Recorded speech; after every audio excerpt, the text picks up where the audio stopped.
നമസ്കാരം. പെപ്പർ ചിക്കനാണ് ഇന്ന് ചെയ്യാൻ പോകുന്ന റെസിപ്പി. ഇത് നിങ്ങൾക്ക് ഗ്രേവി ആയിട്ടോ അതല്ലെങ്കിൽ റോസ്റ്റ് ആയിട്ടോ അതല്ലെങ്കിൽ അല്പം ഡ്രൈ ആയിട്ടോ ഒക്കെ ചെയ്യാൻ പറ്റുന്ന ഒരു ഡിഷാണ്. ഞാനിന്നിവിടെ 1 കിലോ ചിക്കൻ ഉപയോഗിച്ചാണ് ഈ റെസിപ്പി ചെയ്യുന്നത്. Guys, my name is Shaan Geo and welcome to the video. ആദ്യമായി ഒരു പാൻ അല്ലെങ്കിൽ കടായി ചൂടാക്കി അതിലേക്ക് 4 ടേബിൾ സ്പൂൺ എണ്ണ ഒഴിക്കുക. എണ്ണ നന്നായി ചൂടായി കഴിയുമ്പോൾ അതിലേക്ക് 1/2 ടീസ്പൂൺ കടുക് ചേർത്ത് അത് പൊട്ടിത്തീരുന്നതിനായി വെയിറ്റ് ചെയ്യുക.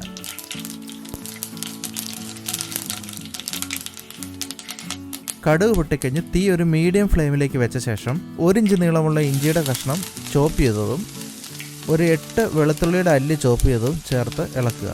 ഇതല്ലെങ്കിൽ 2 tablespoon ginger garlic paste ചേർത്താലും മതി.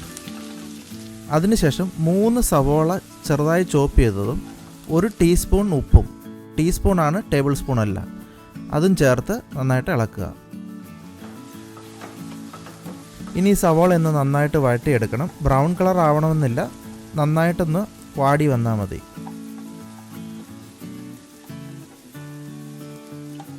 ഇനി ഇതിലേക്ക് 1 ടേബിൾ സ്പൂൺ മല്ലിപ്പൊടി, 1 ടേബിൾ സ്പൂൺ ചെറിയ തരിയോടുകൂടി പൊടിച്ചെടുത്ത കുരുമുളക് പൊടി, 1 ടീസ്പൂൺ മുളക് പൊടി, ടീസ്പൂണാണ് ടേബിൾ സ്പൂൺ അല്ല, 1/4 ടീസ്പൂൺ മഞ്ഞൾ പൊടി, 1 teaspoon home made garam masala. Garam മസാലയുടെ റെസിപ്പി ഞാൻ മുമ്പ് പോസ്റ്റ് ചെയ്തിട്ടുണ്ട്, അതിൻ്റെ ലിങ്ക് ഞാൻ ഡിസ്ക്രിപ്ഷനിൽ കൊടുത്തേക്കാം. ഇത്രയും ചേർത്ത് ആ മസാലയുടെയൊക്കെ റോ ഫ്ലേവർ ഒന്ന് പോകുന്നത് വരെ ഏകദേശം 1 മിനിറ്റ് നേരം ഇളക്കുക.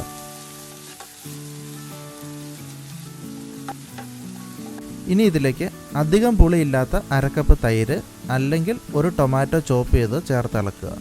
ഞാനിവിടെ തൈരാണ് ചേർക്കുന്നത്.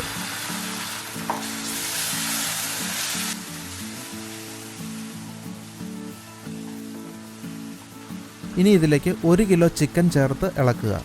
കട്ട് ചെയ്ത് ക്ലീൻ ചെയ്ത ശേഷമുള്ള വെയിറ്റാണ് 1 കിലോ.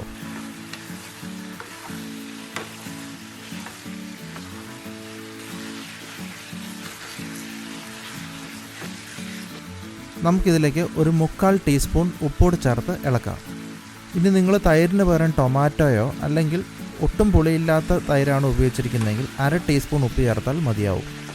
ടോട്ടൽ നമ്മൾ ഈ കറിയിൽ 1.25 ടീസ്പൂൺ ഉപ്പാണ് ചേർത്തിരിക്കുന്നത്. ഇനി ഫ്ലെയിം ഒരു ഹൈ ഫ്ലെയിമിലേക്ക് വെച്ച ശേഷം 2-3 മിനിറ്റ് നേരം ഇളക്കി കൊടുക്കുക. ഇനി തീ ഒരു മീഡിയം ഫ്ലെയിമിലേക്ക് സെറ്റ് ചെയ്യുക. അതിനുശേഷം അടച്ച് വെച്ച് ഏകദേശം ഒരു 7 മിനിറ്റ് നേരം കുക്ക് ചെയ്യുക. ഏകദേശം 7 മിനിറ്റിന് ശേഷം തുറന്ന് അല്പം കറിവേപ്പിലയും ചേർത്ത് നന്നായിട്ടൊന്ന് ഇളക്കി യോജിപ്പിക്കുക.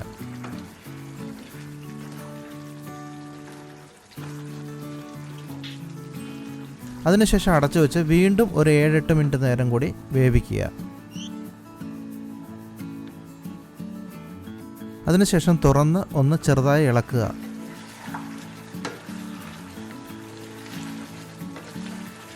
ചിക്കൻ വെന്തില്ലെങ്കിൽ നിങ്ങൾക്ക് ഒന്നുകൂടെ അടച്ചു വെച്ച് അല്പനേരം കൂടി കുക്ക് ചെയ്യാവുന്നതാണ്. ഇനി ഈ വെള്ളമൊക്കെ ഒന്ന് വറ്റുന്നതിനായിട്ട് തുറന്ന് വെച്ച് ഹൈ ഫ്ലെയിമിൽ ഇടയ്ക്കിടയ്ക്ക് ഇളക്കി ഒന്ന് വേവിക്കുക. ഇനി നിങ്ങൾക്ക് അല്പം ഗ്രേവിയോടുകൂടിയാണ് വേണ്ടതെങ്കിൽ വെള്ളം വറ്റിക്കണമെന്നില്ല. ഈ ഗ്രേവി അല്പം കുറുകി കഴിയുമ്പോൾ ഇതിലേക്ക് 1.5 ടേബിൾ സ്പൂൺ അല്പം തരിയായി പൊടിച്ച് കുരുമുളക് പൊടി ചേർത്ത് ഇളക്കുക. ഞാനിന്നിതിവിടെ അല്പം ഡ്രൈ ആയിട്ടുള്ള ഒരു റോസ്റ്റ് പരുവത്തിലാണ് ചെയ്യുന്നത്. അതുകൊണ്ട് അല്പനേരം കൂടി ഇത് ഹൈ ഫ്ലെയിമിൽ ഇടയ്ക്കിടയ്ക്ക് ഇളക്കി ഒന്ന് ഡ്രൈ ആക്കി എടുക്കാൻ പോവാണ്. ഇതിപ്പോൾ അല്പം ഡ്രൈ ആയിട്ടുള്ള ഒരു റോസ്റ്റ് ആയിട്ടുണ്ട്. ഇനി ഞാനിത് സെർവിങ് ഡിഷിലേക്ക് ട്രാൻസ്ഫർ ചെയ്യാൻ പോവാണ്. പെപ്പർ ചിക്കൻ റെസിപ്പി എല്ലാവർക്കും ഇഷ്ടപ്പെടുമെന്ന് വിചാരിക്കുന്നു.